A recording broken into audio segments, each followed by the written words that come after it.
Hello, I'm Lindsay from Game Digits, and I'll be going through the making of Love Panic for the Love Bytes VR Game Jam. This is day 4. So previously I created a new project, made a Trello board, had a think, started with a VR framework, whiteboxed the environment, I put in some characters to make them think, then made a machine to combine objects, started to model the environment in Blender, then modelled various objects like flowers to combine in the machine. I then made some cakes, a colour mixer, and also a way of answering questions.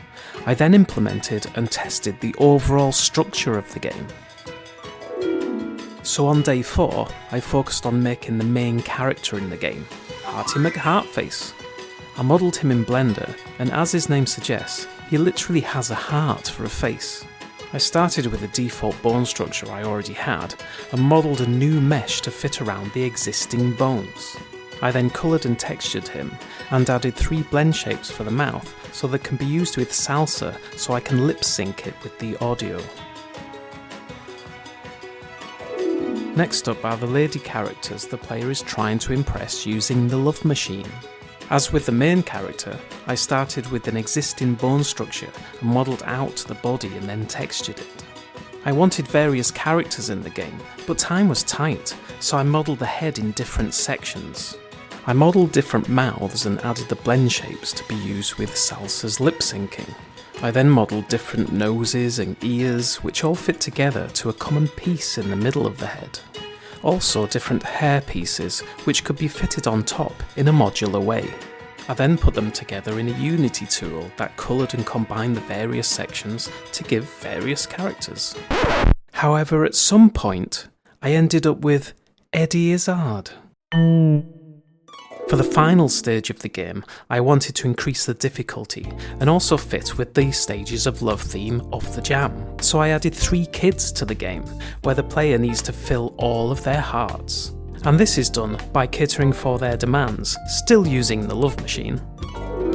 So the next thing was the cafe environment needed modelling properly.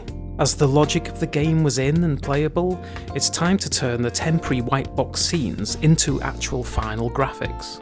Now that the characters have been modelled and some of the interactable objects, the basic layout of the scene has been finalised. It's time to model the static environment.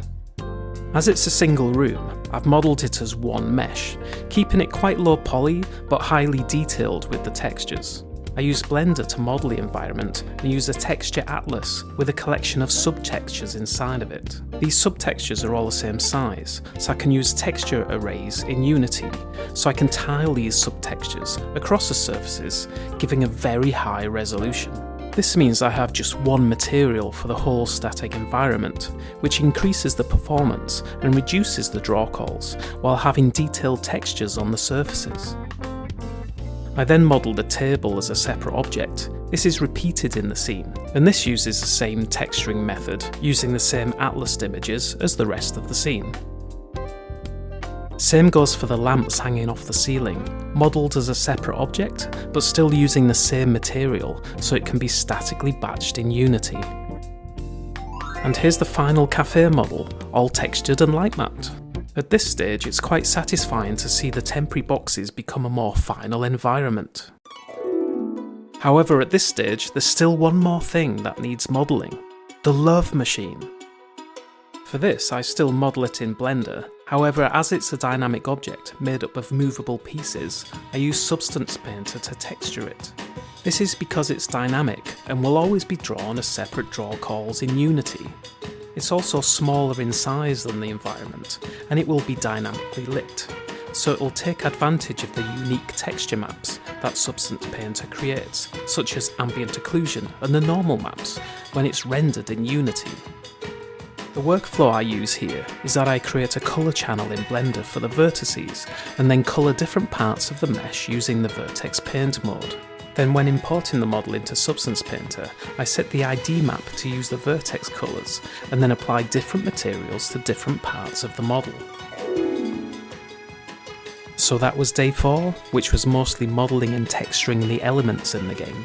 I modelled Hearty McHeartface, the ladies and the kids, the cafe environment, and the Love Machine itself. Thank you for watching day 4 of the Love Panic devlog, and I'll see you in day 5.